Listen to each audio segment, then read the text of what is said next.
Kad me ljudi pitaju šta imam protiv ove Fahrete Jahić, Lepe Brene, pa nemam ništa. Mislim, nemam ništa protiv. Zato što ni ona totalno nebitna u životu, ali njeni postupci prema mojim prijateljima su vrlo bitni. Naime, ona se žena mnogo puta mešala u odnose i u privatne stvari drugih ljudi.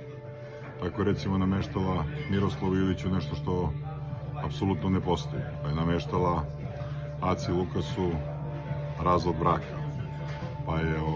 Pa se bavila stvarima kao i ova srpska maćeha, nedozvoljenim stvarima, sasvim slučajno su to i moji štićenici.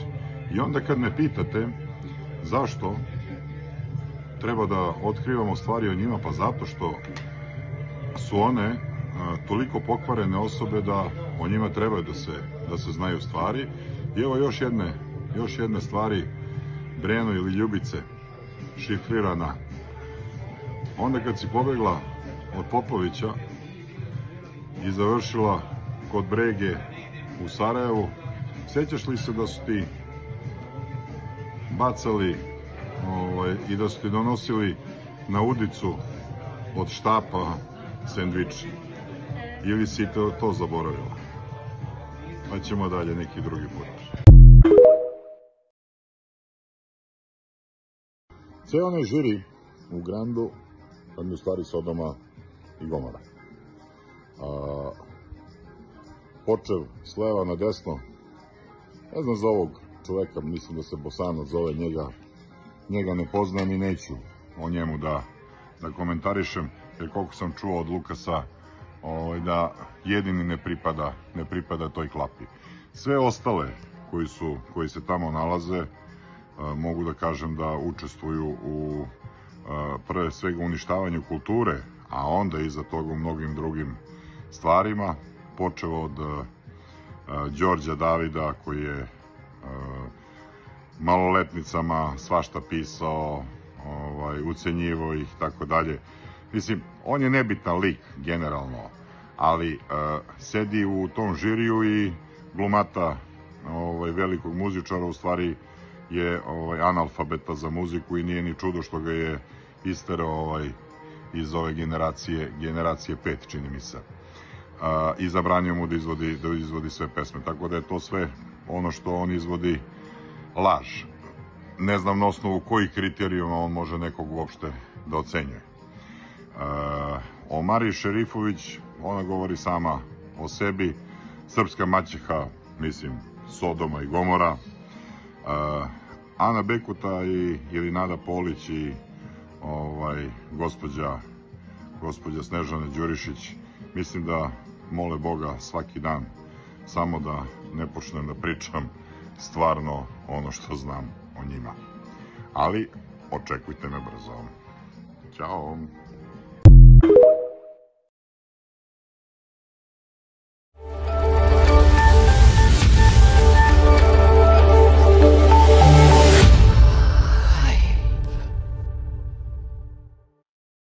Vlasnik i direktor High produkcije Saša Mirković objavio je na svom TikTok profilu ekskluzivne informacije o otkazu celokupnog tima pevačice Lepe Brene, nakon što je održala koncert u Zagrebu. Naime, kako se spekuliše, do prekida saradnje je došlo zbog lažiranja broja prodatih karata za Zagrebačku arenu. Prema ekskluzivnim saznanjima Saše Mirkovića, celokupan tim se oprostio od pevačice nakon 16 godina saradnje, od back vokala do menadžera. I evo poslednja vest, da ne bude da nismo najbolje obavešteni u regionu. Naime, ceo tim Lepe Brene joj je večeras dao otkaz.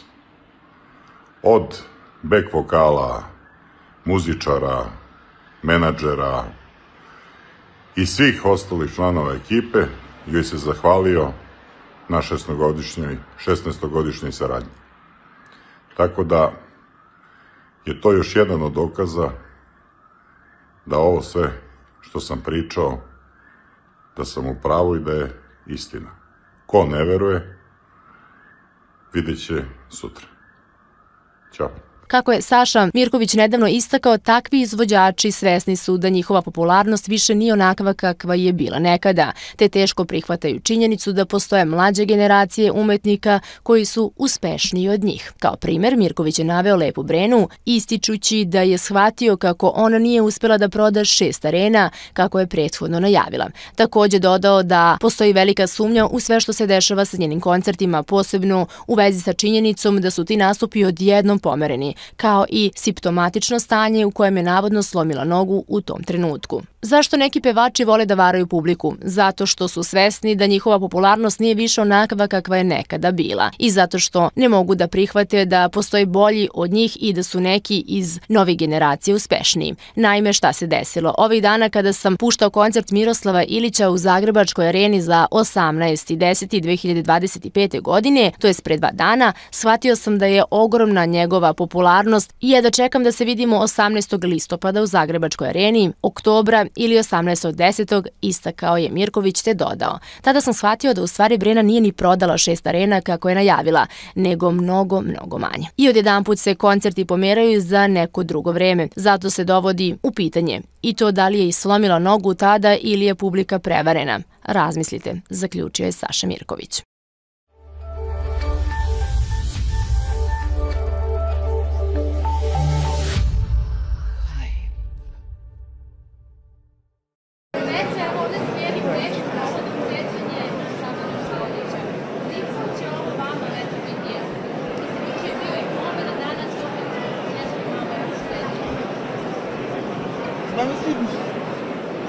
Ne bih ja na tu temu. Koliko će meni je emotivno od kad njega nema i tu je jedna konstanta i to nije prestalo i ne znam.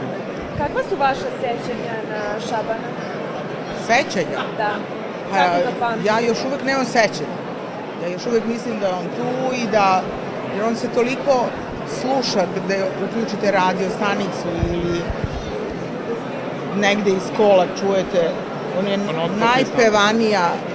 najpevaniji pevač i najveći broj hitova ima, koje ja mislim da večeras da su mogli, to bi bio jedan jam session do ujutru i opet se ne bi ispevalo sve ono što je njegov opus, što je njegovo stvaralaštvo, tako da. U kojim situacijama vam Šaban najviše nedostaje? Meni sedeljke. Da, njemu u sedeljkama, ja sam neko ko sa njim nije imao na tu temu da mi tako nedostaje, ali mi nedostaje kao pojava koja, kad on počne da peva, a pogledaš u njega, pogledaš to jedno nežno biće iz koga izlazi jedan glas koji je vanvremenski za sva vremena, dok traje i sveta i veka. I ja sam tu pristrasna kad je on u pitanju i to je jedino što mi govori da u stvari njega više nema. A kada neko kaže Šaba Šalnić, koja je prva anegdota neka sa njima padne na pamet? Nas dvoje smo, pa pazite, da, kad je dobio sina, znači mislim kuma je insistirala na tome, ja mislim da je rodila još 5 ćerki, ona bi terala sve do sina. Tako da u to vreme kad se rodio Mihajlo nije bilo ultrazvuka, sad vidite vi da li je muško ili žensko, nego su babe sekle makaze na onoj, kako beš ono stavio u vatru, pa ne znam, ideš tamo pa gledaju, pa sedni na makaze, pa sedni na i tako. Ali mi smo imali koncert, to je jedini put u životu, u 50-godišnjoj mojoj karijeri da ja nisam došla na koncert. Ja sam neko ko je, surovi profesionalac, što većina nas kaže za sebe, ali smo mi putovali, to su bile velike turneje i došli smo u Livade, u Čačak i niko se nije nadao, ni tada nisi znao tačno termin i satnicu kada će se neko poroditi, mislim, tako da mi smo bili na turneji i stigla je ta lepa vest, bili smo u Livadama motel, u Čačku na ručku i da je kuma rodila sina i mi nismo otišli do sutra dan odatle. Znači, ostali smo ceo dan, celu noć, cela ekipa, znači nas je bilo 50-ak, celu noć, ceo dan i sutra dan smo otišli pravo na koncert, onakvi izgužvani. Tako da, to je ona anegdota koje se prvo setim. Koliko je teško, koliko je fascinantno zapravo da neko bude vrhunski pevač i da ima tako jednu fantastičnu karijeru, koliko to sve teško kroz život napraviti uopšte. Da gledaju svi moje predstavu. O njemu pričamo? Da. O Šabanu? Da. Znate šta je? Ja sam rekla da sam pristrasna i ja bih ovako rekla, Šaban Šaulić i svi mi na drugoj strani. I tu nema poređenja. I tu nikad neće niko da se rodi. Kao on. Svi mogu da pokušavaju, mogu da vole. Ja sam neko koji, recimo, svoje vremeno su postale te liste godišnje, pevač, pevačica, tako da su oni svi znali već posle nekih 10-15 godina da ja nikada neću reći neko drugo ime, osim Šabana Šaulića. I za mene Šaban i mi svi na drugoj strani. A uspio da bude i Bojan u studiju? Pa tu se nismo slagali opšte, ja sam neko ko opšte ne pije. I reći ću vam još jednu anegdotu, on se ljutio na mene, kaže, bre, kumo, bre, ti dođeš, pa ne možeš da ostaneš, kaže, ni malo, majku mu, znaš, kao, ti odmah ideš, pa rekao, slušam vas pijene, da ne kažem šta, i slušam, vi okrećete, to sve bude ona kaseta, pa ispočetka. I odlazimo mi na slavu njihovu jedne godine i ja kažem ovako, ma sad ću da ostanem, ma neću da idem, ostaću da vidim. Znači, mi smo došli negde oko 8 uveče, oko 11, još sam bila onako sveža oću, oko 3, oni uopšte mene nisu primetili da sam ja tu, oko pola 8 ujutru, ja kažem, ustajem, i oni, gde ćeš?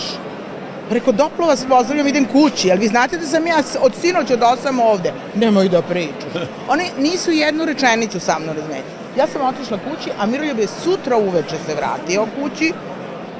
Znači, a oni su ostali još. A oni su ostali još toliko. Meni je jedino žao što to naše druženje, muzičko druženje, nije neko snimao to jer to je, tad se on je u pravom svetu kao pevač.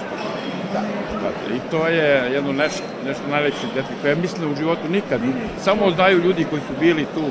Ali to je neizmerno poštovanje. Znate da smo mi znali njega i Vidu Pavlović, da sedimo, da slušamo kao đaci u školi, da niko nema neku priču, da nema tu kakvih, mobili nisu ni postojali, ali to je bila privilegija da slušaš tako jednog izvođenje, jednu interpretaciju u 4 ujutru, u 8 ujutru, u 12, posle 50 sati pevanja. I alkohola, i cigareta. Jeste. I pušuje, brate, pušuje u sve pare. Moram vas pitati za kraj, da li ste ispratili gostovanje bivše snajke Vanje Tutić?